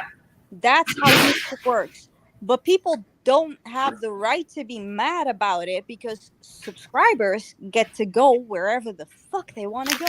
Well, yes. And I also think, like, I know for me and Hope, we're like, you know what, why we do this? Because we enjoy it. We enjoy talking to one another, but being able to come on a panel and talk to the chat and, like, do, like, panels with the chat and talk about certain topics. Like, we do it because it's like a fun thing for us to do. Like neither one of us are doing this because we want to build a career or that I need to fund a trip. Listen, if I wanted to do that, we could be, me and her would be posting our, Cash Apps and our PayPals and our Venmos and be like, you know what, we're planning a trip, a family vacation together with her family and my family, and we, help support us. I don't know, some crazy story. You know what I mean? Like to bring in money. Try in the meantime. Just act like it's so hard and all that kind of stuff. Like we could.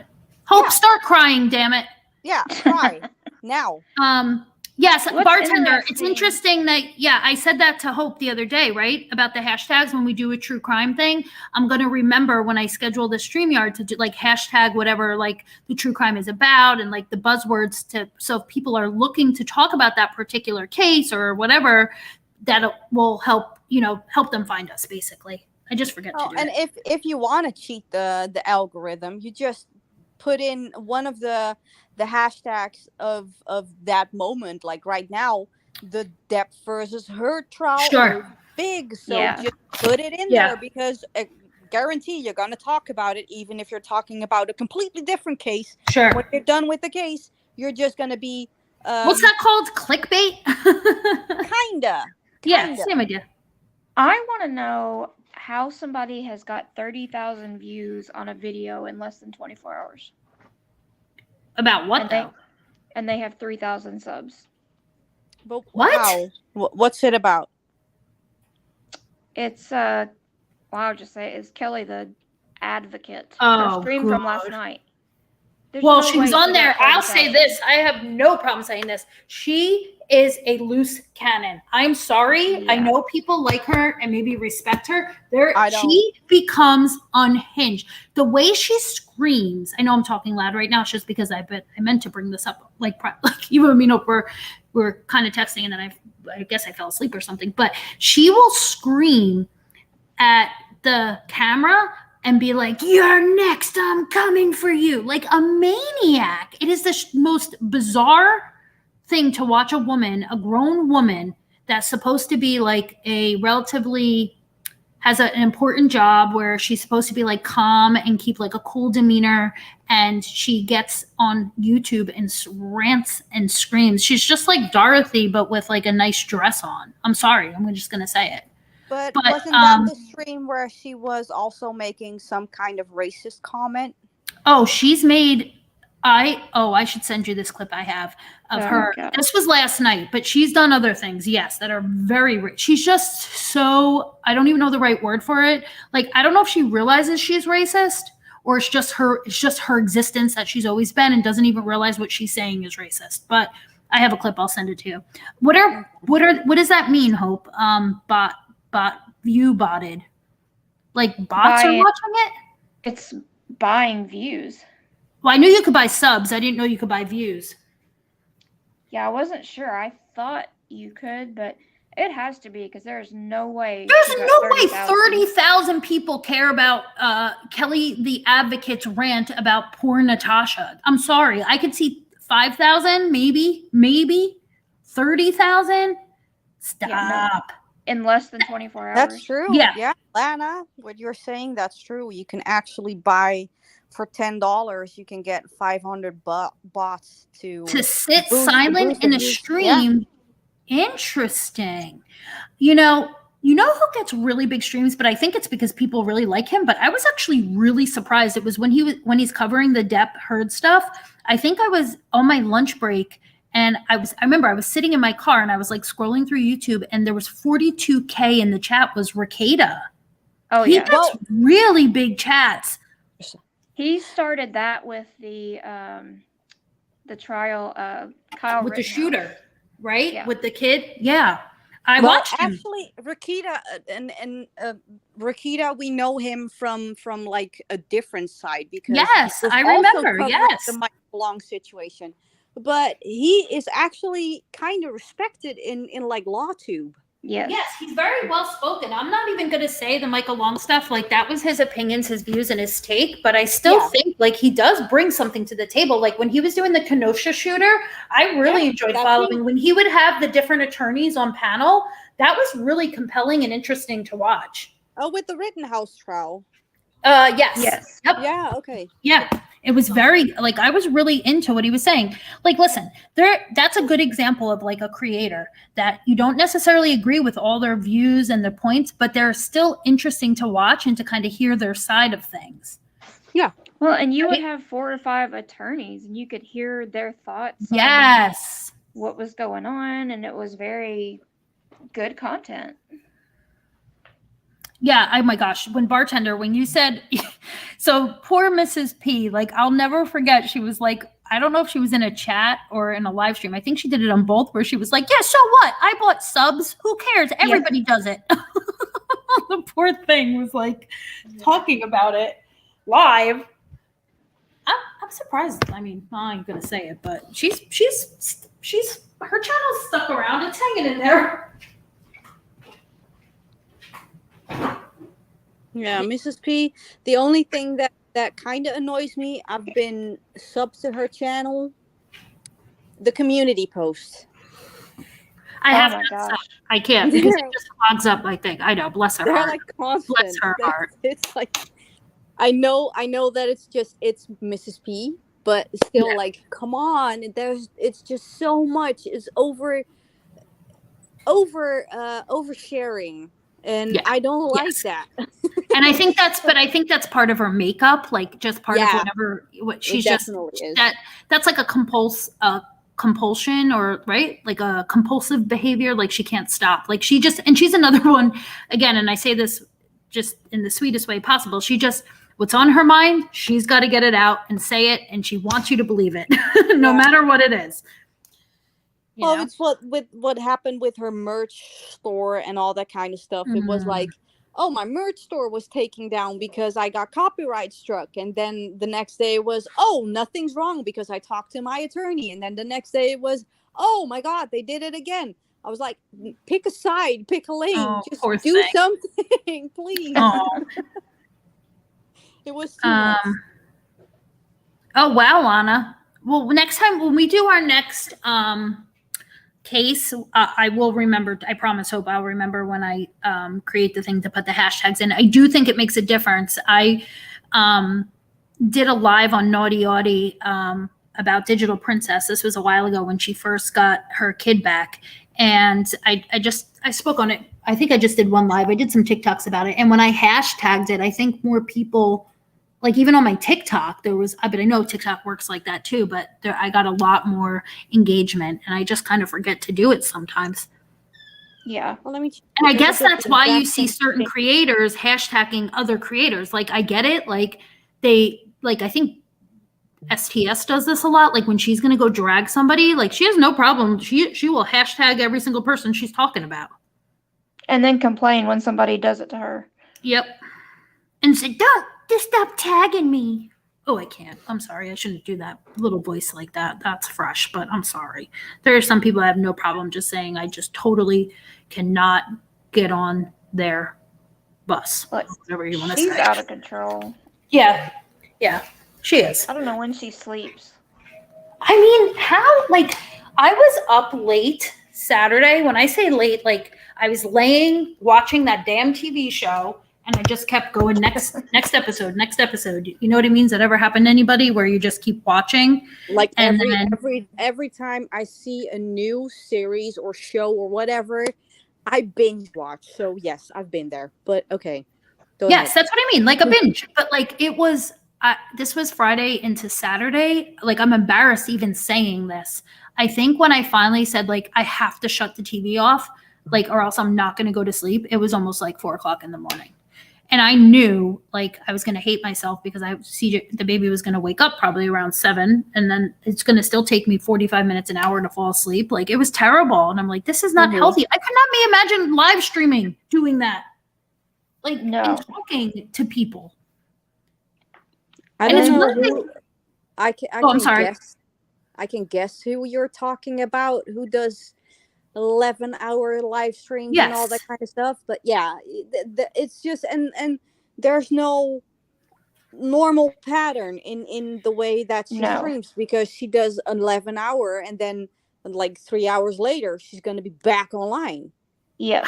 I mean, I feel bad sometimes, like when we're live, like if like it seems like we've said everything that needs to be said. Like, and plus she doesn't pay attention to the chat. So it's not like she's even engaging with people. Like, it's just rant. Like, I could see if there was like a really good discussion and it goes on for a couple hours and you're having people up on panel and like all that. And it's real intense and stuff. Like, we've all seen that happen. But this is, Dude, you know what I mean? The other day, she had different. somebody on panel, and they literally jumped down off panel, and it took her 30 minutes to realize she wasn't on panel anymore. That's, oh my God. Oh my gosh. Are you kidding me? No, I'm serious. She had no clue. She's just talking away. That just shows how self-absorbed she is. Well, there you go. Yes. It's like the only thing that matters is what I'm saying, you know? And yeah, nobody else's opinions or anything.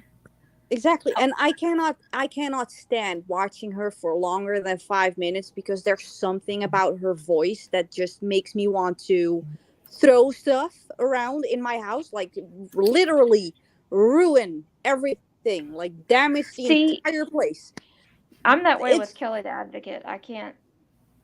I haven't been watching her at all. I know that I heard her name because she was mentioned because she was going to be involved in some other people's stuff. Yeah. I've seen one clip where she was being a racist and I was like, yeah, I don't like you. No. Yeah. Sorry. She has this like fake, I don't know, I call it, it's a persona.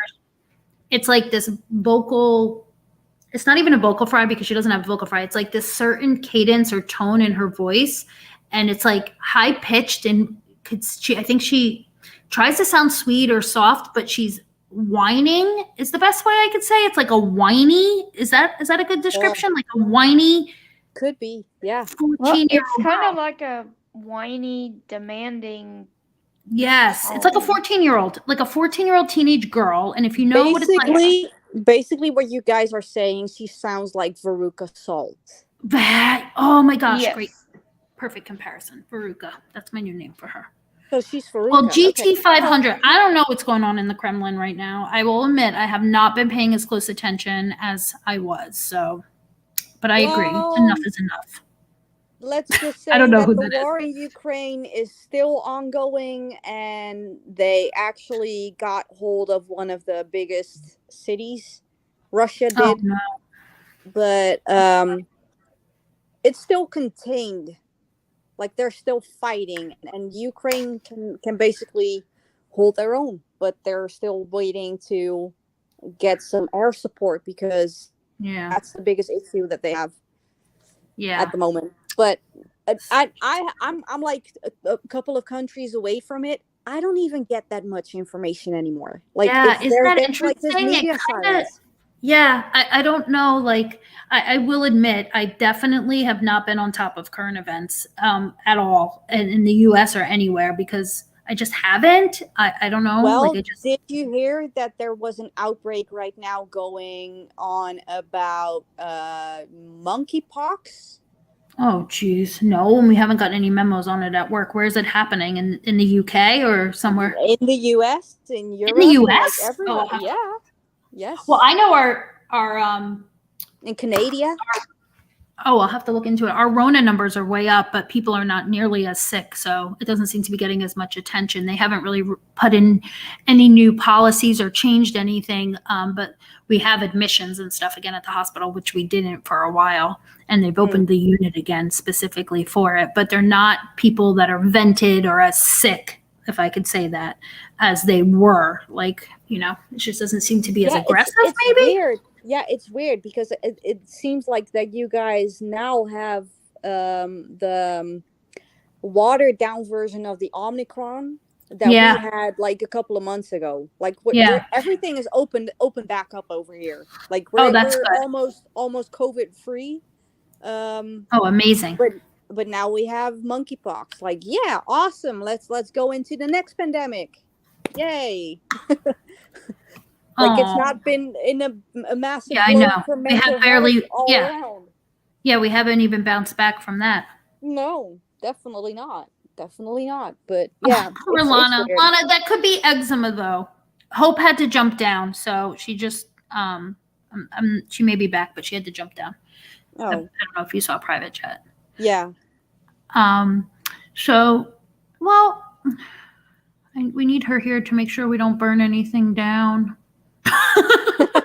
She's our censor. I don't want to say anything too. Too risque, so to speak. But I'll drop the link one more time if anybody else wants to come up and talk about their feelings. Well, Lana, I think that. Oh, wait, all of a sudden my camera showed up. Yeah, Lana, when my little one gets eczema, it looks like little spots. Like when she gets it bad, like when our allergies have been, like the seasonal allergies have been exceptionally bad the last few weeks, like her little legs get all these little itchy. She doesn't even really itch them, to be honest, except for at night. I put cortisone all over her last night. Oh my God, my son has the same. He has like very bad eczema. Yeah, CJ gets it. She gets it far worse than Max ever got it, and certainly far worse than I do. Like her skin is so sensitive. So like even today, like being outside all day and the sunscreen and all that stuff, like she'll have to take a no soap bath because she'll just be a mess tonight and itching behind her knees, especially. Yeah. Did your son get that behind his knees?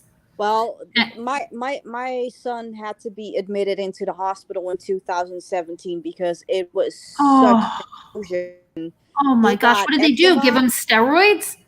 No, he basically got like the tar treatment, like the ointment. It smells. Yes. High heavens! It's so annoying and so disgusting.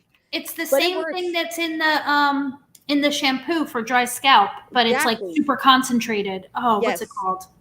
Oh, not Nizoral, kind of like Nizoral, but. Yeah, we call it tar over here. It's just the tar treatment. Yeah, tar treatment. Exactly. That's what it is. Topical. Yeah, it's well, there's a pill now. I didn't even know that that's out for adults.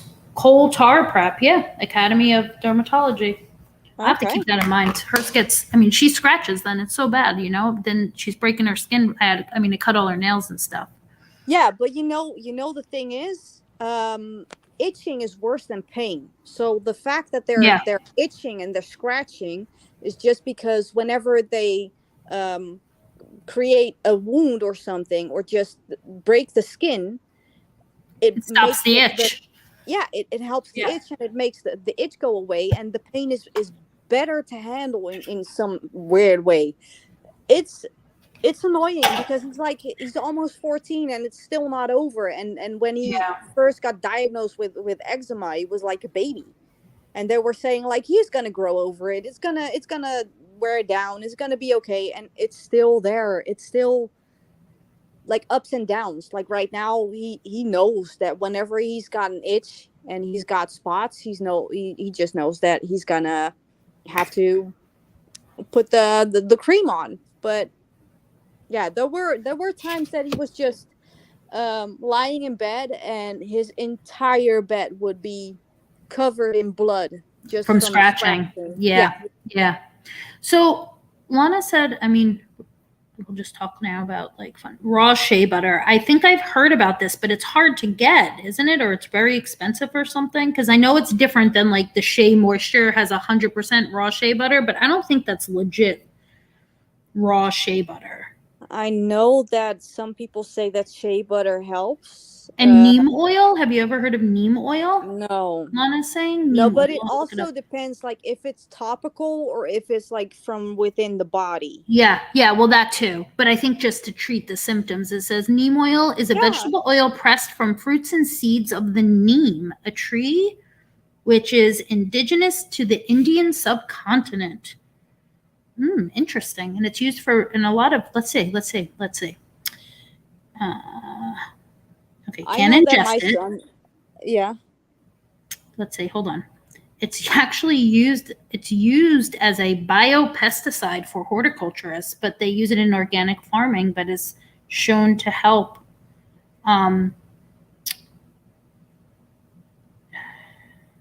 It looks like there's even been studies, not a limited evidence, but in the skin toxicity that happens in head and neck cancer chemotherapy that uses cisplatin. My mom had cisplatin when she was getting chemo. They've used it to help treat some of the side effects of that happen to the skin. That's interesting. We'll have to remember that. Yeah. You have to be careful, though. It can be toxic.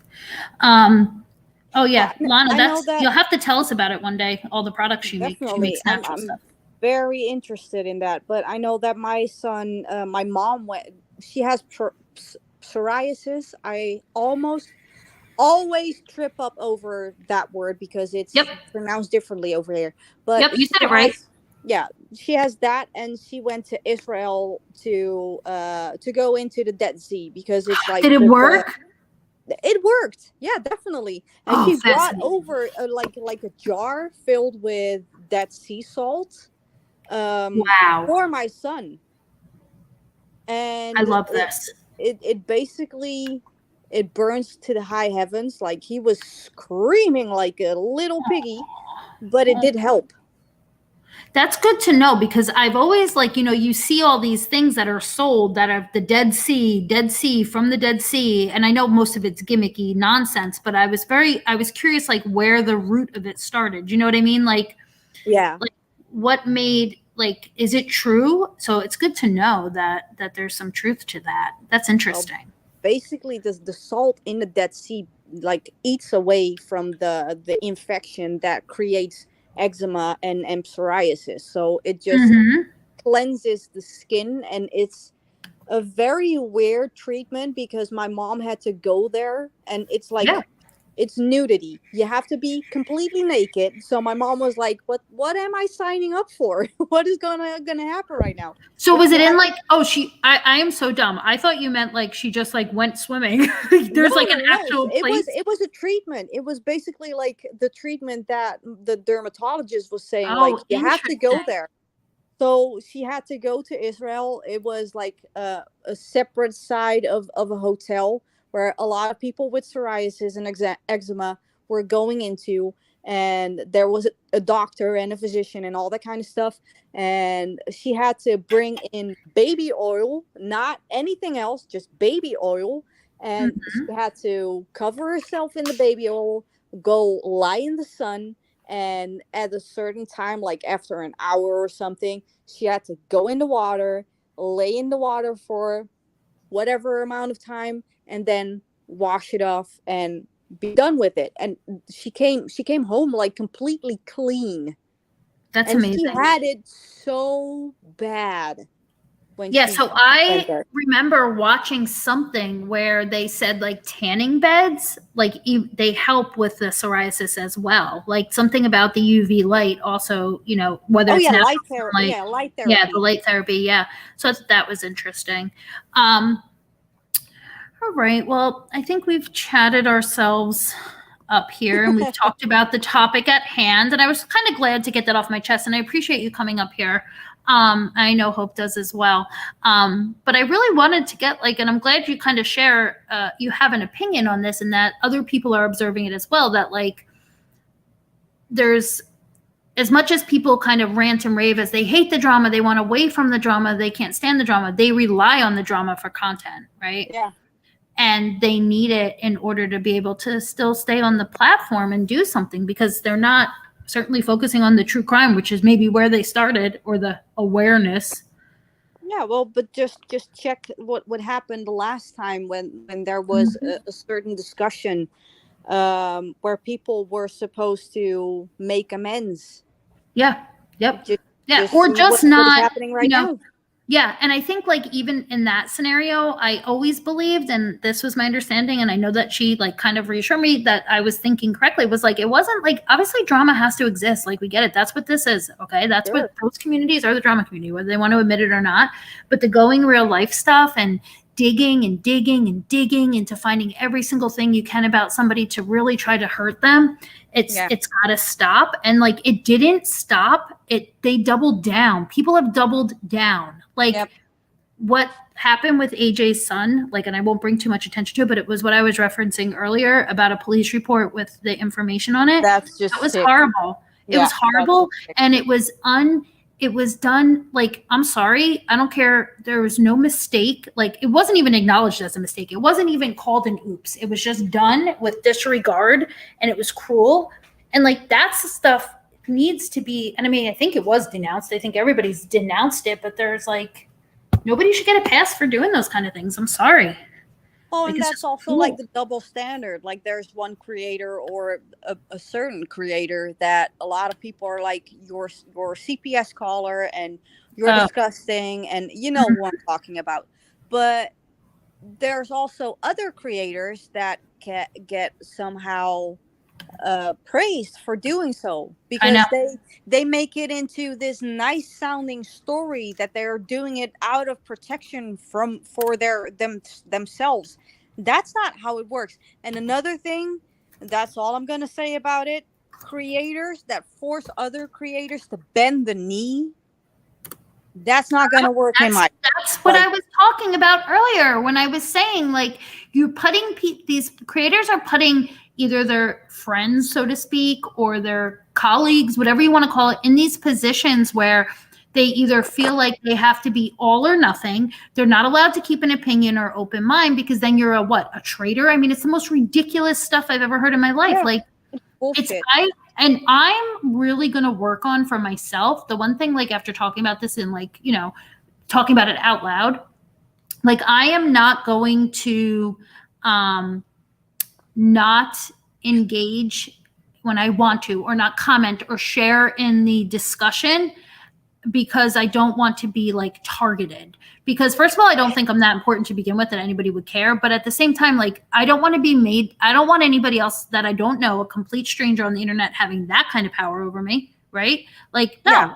if I'm watching a live stream, whether it's true crime, whether it's about something else, a conversation. I mean, I don't really comment on the drama because I don't know all the ins and outs always. I just kind of watch it and follow along. But anything, like, if I feel compelled to say something that's obviously like not hurtful, but participate, I'm going to do it. I'm sick of like, I'm just sick of the weaponizing of your people that are there to support you. You know, every view, whether you get a super chat or a Cash App or a Venmo, every view is supporting one way or another, whether you realize it or not. And that's why people love their hate viewers, right? Because it's still support, it's still engagement. Yeah, but you know, the problem is people need to, and this is mostly the creators, they need to allow other people with a different opinion to also voice their opinion. If they don't allow it, then I think, like, wouldn't you think, I mean, maybe I'm wrong, but don't you think, like, the more successful, the bigger channels, and I'm not talking about like hate speech or, you know, threats or bashing, I'm talking about just differing opinions about the current topic, they allow for that without it turning into like a bash fest. And that's part of their success, is that they allow for people to come in and challenge like thinking. And that's what we should be doing. I mean, I get it. If you're a drama channel and you just want to talk drama, well, then you know what? Let everybody tell their side. You can't just filter it out to be just your position is the only right position. No, but that's the thing. Like, I was opposing someone, and this is just my personal experience. I've been laying low because I didn't want it to backfire on someone else, because I was passionate about something, because I saw something happening that not everybody agreed on. That's okay. We don't have to agree. It was something that I saw, and I felt that I needed to say something about it. Now I'm called someone else's lap dog, and the other person is constantly like mentioning me as being whatever, and I'm like, you know what? I don't fucking care. I don't care. I'm like balls deep in another trial at the moment. I mean, it's not your be all end all. Yeah, exactly. It's insignificant to my life. YouTube isn't my life. I like it. I enjoy it. Sometimes I just love to talk to you guys or be in chats or whatever. Sometimes I like to troll. That's just, you know, may the odds be ever in your favor. You're never gonna know which side of the Duchess you're gonna get. But still, it's just, yeah, just happens. Are you still there? Hold the fort down. I'm on a call. No, okay. I was like, oh my God, what is happening? I didn't hear anything. Okay. Hi, juror. It's been a long time since I've seen ya. I think the bigger, more successful true crime channels don't have live streams and chats. True. Just look at Bailey Sarian. She doesn't do any live streams and all that kind of stuff. So what she does is basically just puts out content and what do you call it? I forgot the name. Like talk to people in the comments, which is also a way of getting around that whole drama in chats. Good night, Lana.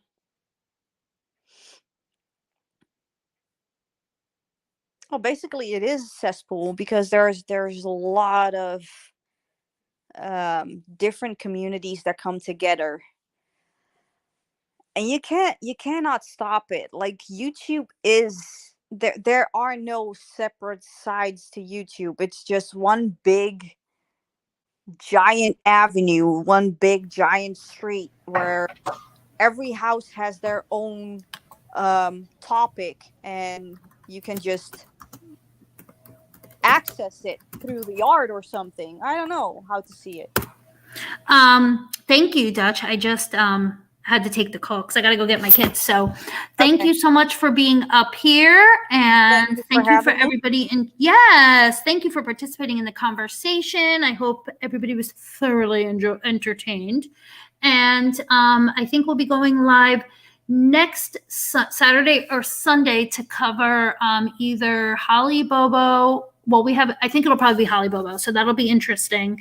Hope always does such good work with like her timelines and stuff. So we'll be touching on that next week. I hope that everybody has a fabulous rest of their Sunday, and we will see everybody next week. Okay. Well, if Thank you again, Dutchie. If I'm not able to catch it, I'll probably be in the replay. So, but okay. Oh yes, I appreciate you. Thank you so much. Bye. Bye.